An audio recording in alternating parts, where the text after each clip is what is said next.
Santo Tomás de Aquino es la voz de la Iglesia.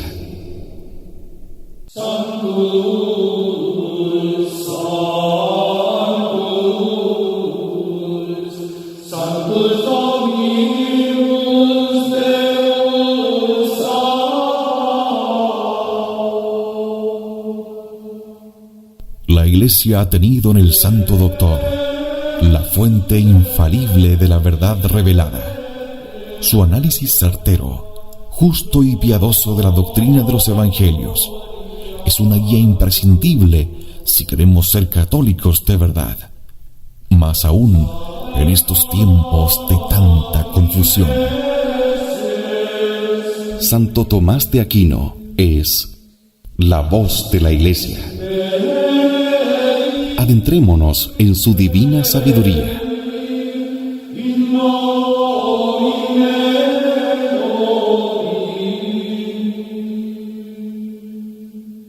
En Convicción Radio.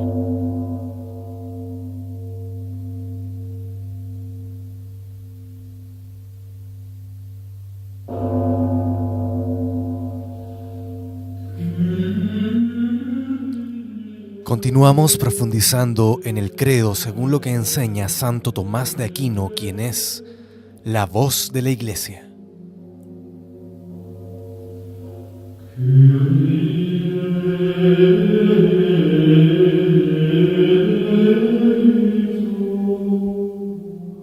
En esta ocasión nos toca conocer el artículo 8 y el artículo 9. Artículo 8. Creo en el Espíritu Santo.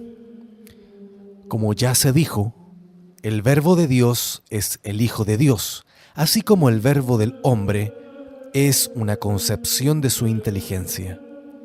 Pero a veces sucede que el Verbo del hombre es un verbo muerto, como cuando el hombre piensa lo que debe hacer, pero sin tener la voluntad de realizarlo. Y de manera semejante, cuando el hombre tiene fe pero no obra, se dice que su fe está muerta, según leemos en Santiago. Así como el cuerpo sin alma está muerto, así la fe sin las obras está muerta. En cambio, el Verbo de Dios es siempre vivo, como se lee en la epístola a los Hebreos. Ciertamente es viva la palabra de Dios. Por lo cual, necesariamente Dios tiene en sí voluntad y amor. San Agustín así lo afirma en su obra sobre la Santísima Trinidad. El verbo del que tratamos de dar una idea es un conocimiento acompañado de amor. Pues bien, así como el Verbo de Dios es el Hijo de Dios, así el amor de Dios es el Espíritu Santo. De donde se sigue que el hombre posee al Espíritu Santo cuando ama a Dios. Escribe el apóstol a los romanos: el amor de Dios se ha derramado en nuestros corazones por el Espíritu Santo que nos ha sido dado.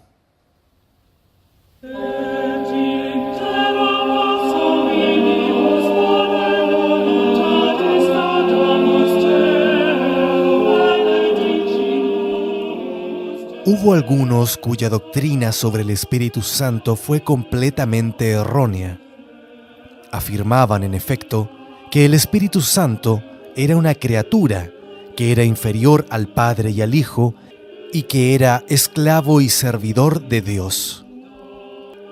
Para refutar tales errores, los padres agregaron en otro símbolo 5 expresiones relativas al Espíritu Santo.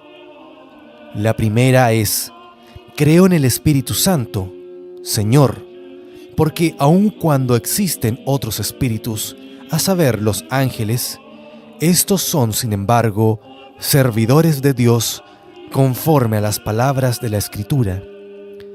Los ángeles son todos espíritus destinados a servir. En cambio, el Espíritu Santo es Señor. En efecto, Jesús dijo a la samaritana: el Espíritu es Dios, y el apóstol el Espíritu es Señor. Por lo que San Pablo agrega que donde está el Espíritu del Señor, allí hay libertad, y la razón de ello es que nos hace amar a Dios y quita de nuestro corazón el amor del mundo. La segunda expresión relativa al Espíritu Santo es: creo en el Espíritu Santo vivificador. En efecto, la vida del alma consiste en su unión con Dios, puesto que Dios mismo es la vida del alma, así como el alma es la vida del cuerpo. Ahora bien, el que une a Dios por el amor es el Espíritu Santo, porque Él mismo es el amor de Dios y por eso vivifica, como lo enseña el mismo Jesús. El Espíritu es el que vivifica. La tercera es: creo en el Espíritu Santo, que procede del Padre y del Hijo. En efecto, el Espíritu Santo es de la misma substancia que el Padre y el Hijo, porque así como el Hijo es verbo del Padre, así el Espíritu Santo es el amor del Padre y del Hijo, y por lo mismo procede del uno y del otro. Y así como el verbo de Dios es de la misma substancia que el Padre, de igual manera el amor es de la misma substancia que el Padre y el Hijo. También por esto se muestra que no es criatura. La cuarta expresión relativa al Espíritu Santo es: creo en el Espíritu Santo, que con el Padre y el Hijo recibe una misma adoración y gloria. Porque debemos al Espíritu Santo el mismo culto que al Padre y al Hijo. En efecto, dijo el Señor: los verdaderos adoradores adorarán al Padre en espíritu y en verdad. Y antes de subir al cielo, dijo a sus discípulos: enseñad a todas las naciones, bautizándolas en el nombre del Padre y del Hijo y del Espíritu Santo. La quinta expresión es: creo en el Espíritu Santo que habló por los profetas. Lo que muestra que el Espíritu Santo es igual a Dios es que los santos profetas hablaron movidos por Dios. Es evidente que si el Espíritu no fuese Dios, no se diría que los profetas hablaron movidos por Él. Y eso precisamente es lo que afirma San Pedro.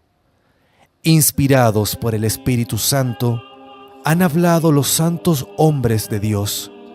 E Isaías declara: el Señor Dios y su Espíritu me han enviado.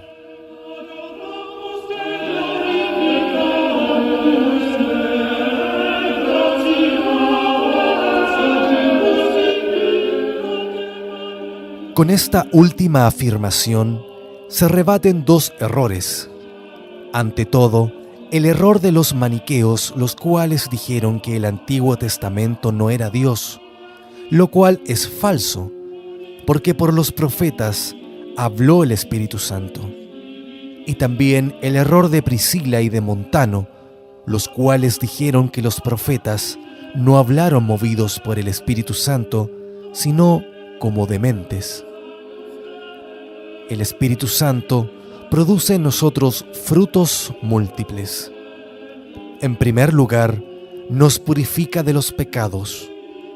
La razón es que a quien hace una cosa, le corresponde rehacerla.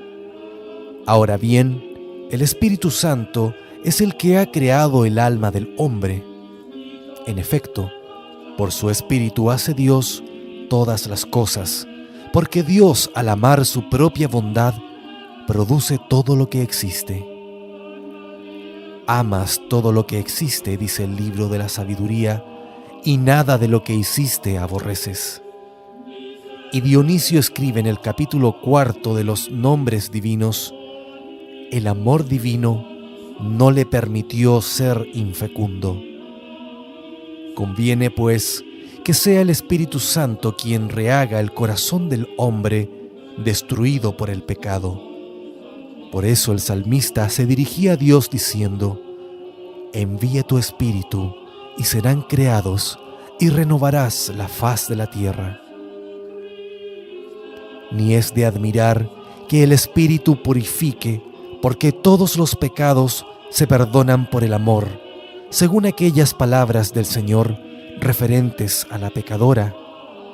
Sus numerosos pecados le han sido perdonados porque amó mucho. Algo semejante leemos en el libro de los Proverbios. El amor cubre todas las faltas. Enseñanza que retoma San Pedro. El amor cubre la multitud de los pecados.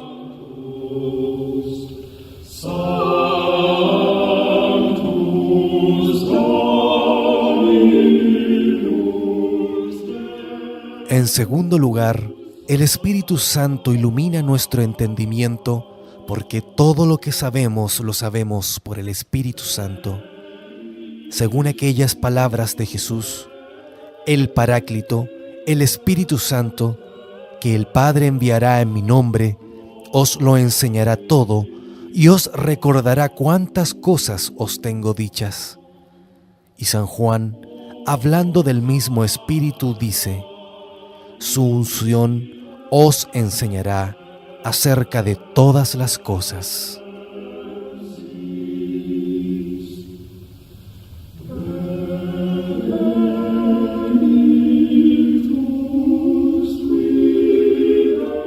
En tercer lugar, el Espíritu Santo nos ayuda y en cierta manera nos obliga a guardar los mandamientos, porque nadie podría guardar los mandamientos de Dios si no amara a Dios. Según aquello que dijo Cristo: si alguno me ama, guardará mi palabra. Pues bien, el Espíritu Santo nos hace amar a Dios, por lo cual nos ayuda. Dice el Señor en la Escritura: yo os daré un corazón nuevo y pondré un espíritu nuevo dentro de vosotros, y quitaré de vuestra carne el corazón de piedra y os daré un corazón de carne, y pondré mi espíritu dentro de vosotros y haré que caminéis según mis preceptos y observéis mis juicios y los pongáis en práctica.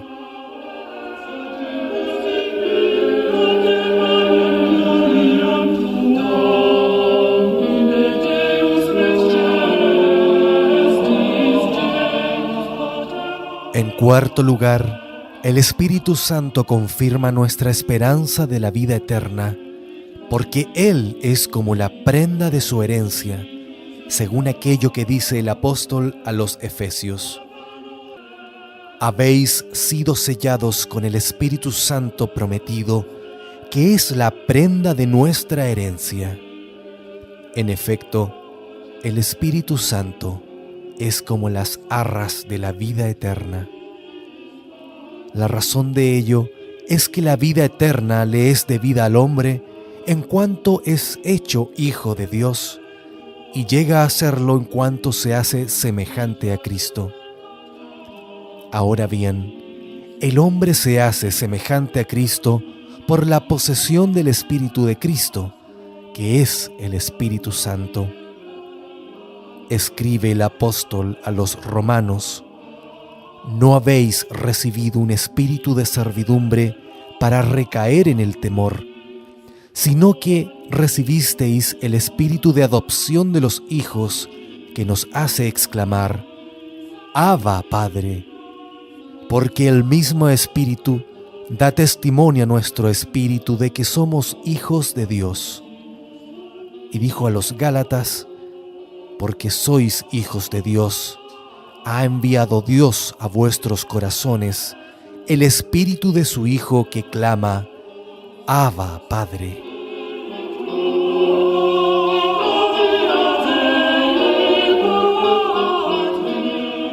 En quinto lugar, el Espíritu Santo nos aconseja en nuestras dudas y nos enseña cuál es la voluntad de Dios. Dice la Escritura: el que tenga oídos, oiga lo que el Espíritu dice a las iglesias, y en otro lugar lo escucharé como a un maestro.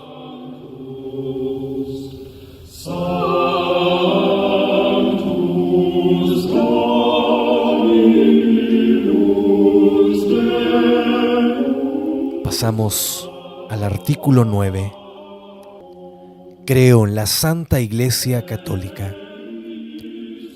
Así como en cada hombre hay un alma y un cuerpo, y sin embargo son diversos sus miembros, así la Iglesia Católica es un solo cuerpo y tiene diversos miembros. Ahora bien, el alma que vivifica el cuerpo de la Iglesia es el Espíritu Santo. Y por eso, después de manifestar nuestra fe en el Espíritu Santo, se nos manda creer en la Santa Iglesia Católica, por lo cual se agrega en el símbolo en la Santa Iglesia Católica.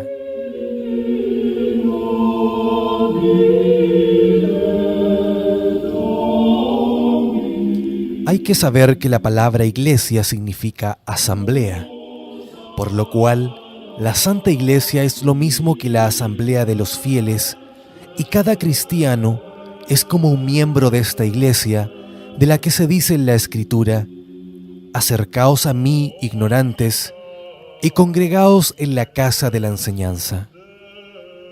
Esta Santa Iglesia tiene 4 cualidades. Es una, es santa, es católica, es decir, universal, y es fuerte y firme. En primer lugar, la Iglesia es una. A este respecto, hay que saber que, aunque diversos herejes han inventado sectas diferentes, no pertenecen, sin embargo, a la Iglesia, porque están divididos en partes. En cambio, la Iglesia es una. Lo dice el cantar: única es mi paloma, mi perfecta. Ahora bien, 3 son las causas que concurren a la unidad de la Iglesia. Primera, la unidad de la fe. En efecto, todos los cristianos que integran el cuerpo de la Iglesia creen en las mismas verdades. San Pablo decía a los Corintios: tened todos un mismo lenguaje, y no haya entre vosotros cismas. Y a los Efesios: un solo Dios, una sola fe, un solo bautismo. Segunda, la unidad de la esperanza. En efecto, todos los cristianos están anclados en la misma esperanza de llegar a la vida eterna, por lo cual escribe el apóstol a los Efesios: no hay más que un solo cuerpo y un solo espíritu, como una es la esperanza a que habéis sido llamados. Tercera, la unidad de la caridad. En efecto, todos los cristianos están unidos en el amor de Dios y en el amor mutuo. Así oró Jesús a su Padre: yo les he dado la gloria que tú me diste, para que sean uno como nosotros somos uno. Este amor, si es verdadero, se manifestará en la mutua solicitud y en la mutua compasión. Escribe el apóstol a los Efesios: por la caridad, crezcamos mediante todas las cosas en Cristo Jesús, que es nuestra cabeza, de quien todo el cuerpo, trabado y unido por todos los ligamentos que lo unen y nutren para la operación propia de cada miembro, crece y se edifica en la caridad. Cada cual, pues, servir al prójimo debe con la gracia que le ha sido dada por Dios.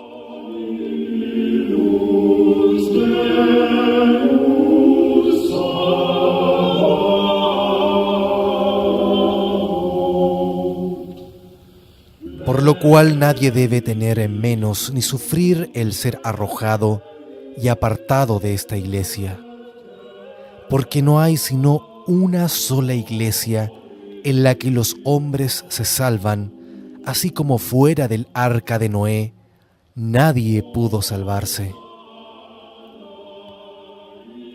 En segundo lugar, la Iglesia es santa. A este respecto, hay que saber que existe también otra asamblea, la de los malvados. De ella dice el salmista: odio la iglesia de los malvados. Esta iglesia es mala, en cambio la iglesia de Cristo es santa. En efecto, el apóstol escribe a los Corintios: el templo de Dios es santo y vosotros sois ese templo, por lo cual se dice en el símbolo: creo en la santa iglesia. Los fieles de esta asamblea son santificados por 4 realidades. Primero, por la sangre de Cristo, porque así como una iglesia al ser consagrada es lavada materialmente, así también los fieles han sido lavados en la sangre de Cristo. Se lee en la Escritura: nos amó y nos lavó de nuestros pecados en su sangre. Y también Jesús, queriendo santificar al pueblo por su propia sangre, padeció fuera de las puertas de la ciudad. Segundo, por la gracia del Espíritu Santo, porque así como una iglesia en la ceremonia de su consagración es ungida con óleo, así también los fieles son ungidos con una unción espiritual para ser santificados. De otro modo no serían cristianos. Cristo, en efecto, no significa otra cosa que ungido. Pues bien, esta unción es la gracia del Espíritu Santo. Escribe el apóstol a los Corintios: el que nos ha ungido es Dios, y habéis sido santificados en el nombre de nuestro Señor Jesucristo. Tercero, por la inhabitación de la Trinidad, porque cualquiera sea el lugar en que Dios habita, por el hecho mismo de que lo habita, ese lugar es santo. De ahí la exclamación de Jacob: verdaderamente este lugar es santo. Y la afirmación del salmista: a tu casa, Señor, conviene la santidad. Cuarto motivo por el cual los fieles de la Santa Iglesia son santificados: por la invocación de Dios. En efecto, Jeremías dirige al Señor estas palabras: Señor, tú habitas en medio de nosotros. Tu nombre ha sido invocado sobre nosotros. Por lo tanto, después de semejante santificación, debemos guardarnos de manchar nuestra alma por el pecado, porque ella es el templo de Dios.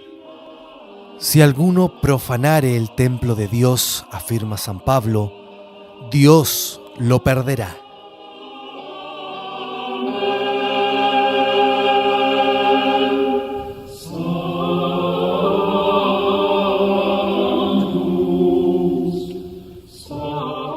En tercer lugar, la Iglesia es católica, es decir, universal.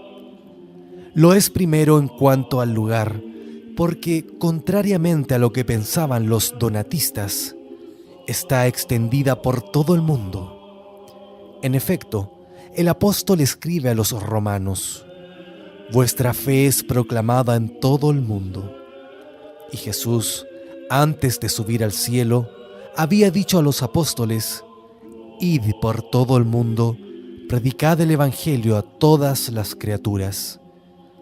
Por eso Dios, que antiguamente era conocido tan solo en Judea, ahora lo es en todo el mundo.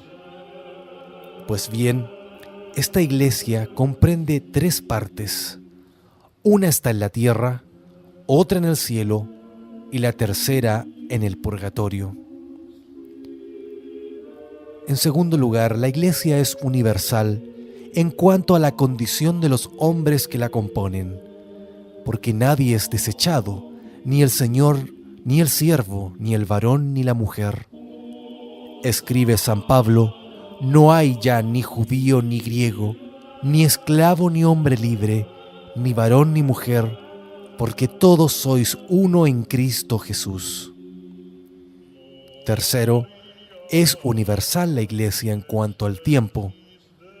Es cierto que algunos dijeron que la Iglesia debía durar hasta una época determinada, pero ello es falso, porque esta Iglesia comenzó desde el tiempo de Abel y durará hasta el fin del mundo.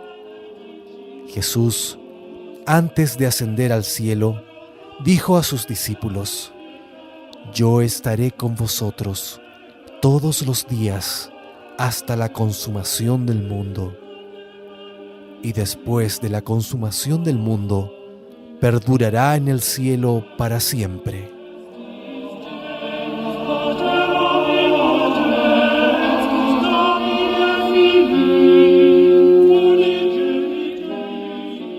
En cuarto lugar, la Iglesia es firme.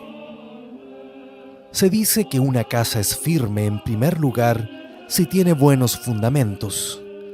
Ahora bien, el fundamento principal de la Iglesia es Cristo. Dice el apóstol: nadie puede poner otro fundamento fuera de aquel que ya ha sido puesto. Cristo Jesús. Fundamentos secundarios son los apóstoles y su doctrina. Por eso la Iglesia es firme. San Juan escribe en el Apocalipsis que la ciudad tenía 12 fundamentos y sobre ellos estaban escritos los nombres de los 12 apóstoles. Por esto se dice que la Iglesia es apostólica. De allí también que para significar la firmeza de esta Iglesia, San Pedro fue nombrado su cabeza visible. Se prueba en segundo lugar la firme solidez de una casa cuando, por más que se la sacude, no se la puede destruir. Ahora bien, nunca la Iglesia ha podido ser destruida, ni por los perseguidores. Al contrario, en el tiempo de las persecuciones más creció, mientras que sus perseguidores y los que ella misma combatía sucumbieron, conforme a las palabras de Jesús: aquel que cayere sobre esta piedra se hará pedazos, y aquel sobre el cual ella cayere será aplastado. Tampoco ha sido destruida por los errores. Al contrario, cuando el número de errores es mayor, tanto más se manifiesta la verdad. Escribe San Pablo: son hombres de mente corrupta, réprobos en la fe, mas no lograrán sus intentos. Tampoco la Iglesia podrá ser destruida por las tentaciones de los demonios, porque la Iglesia es como una torre que protege al que lucha contra el diablo. Torre fortísima, el nombre del Señor. Por eso el diablo dirige sus principales esfuerzos a la destrucción de la Iglesia, pero no prevalecerá, porque el Señor dijo: y las puertas del infierno no prevalecerán contra ella, como diciendo: lucharán contra ti, pero no te vencerán.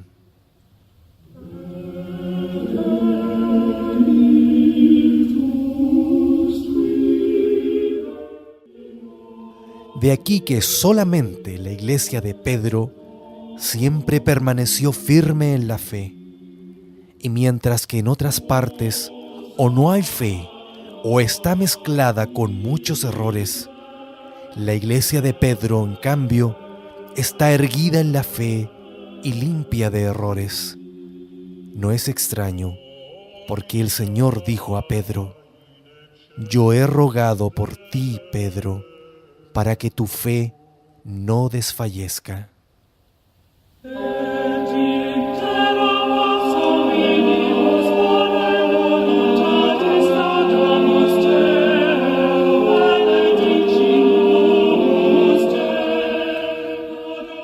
Oh Dios, que ilustras a tu Iglesia con la admirable erudición de tu santo confesor Tomás y la fecundas con sus santas obras, te rogamos nos concedas la gracia de entender lo que él enseñó y de imitar sus virtudes.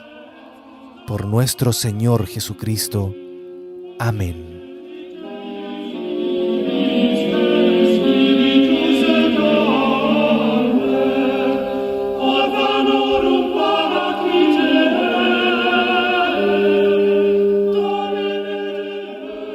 Muchas gracias por la audición.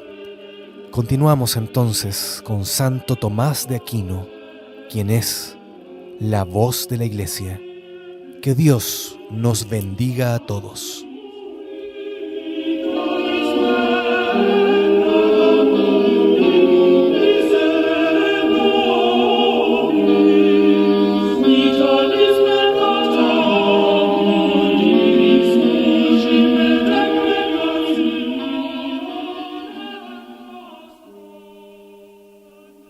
Santo Tomás de Aquino es la voz de la Iglesia.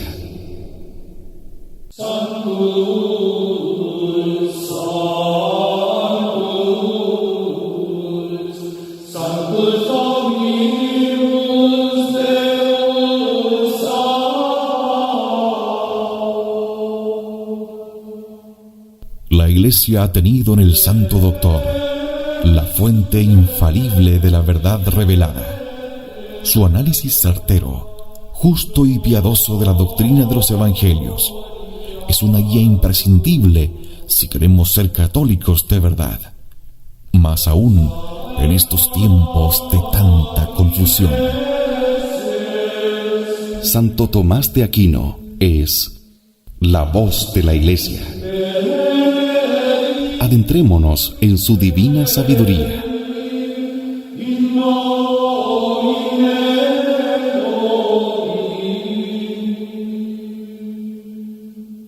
En Convicción Radio.